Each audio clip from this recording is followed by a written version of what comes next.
Jerusalem had just passed through the Sabbath. The air still carried the faint smell of oil lamps and smoke.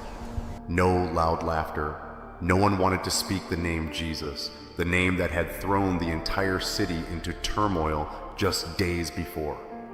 In another corner of the city, some people couldn't sleep, not because they loved, but because they were afraid. They had crucified him, laid him in the tomb, sealed it, and demanded guards. They thought it was over, but a promise haunted them like an echo in the mind. On the third day, I will rise again. A claim they mocked while he lived, yet once he died, they panicked and tried to bury that word under stone and soldiers.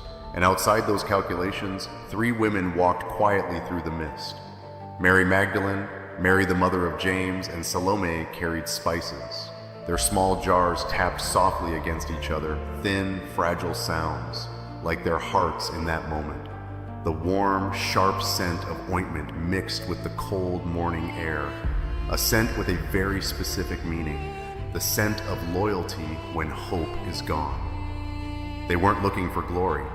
They were going to do one last thing for the one they loved, to anoint the body that had been placed in the tomb in haste before the feast. But with every step closer to the garden, the worry tightened around them. One simple, merciless question kept repeating in their minds. Who will roll away the stone from the entrance of the tomb for us? They knew that massive stone. They had watched it seal every hope on Friday afternoon. They understood how small their hands were against lifeless rock and the stamp of political power. Some barriers in life cannot be crossed by willpower alone, and that stone was the perfect symbol of total helplessness.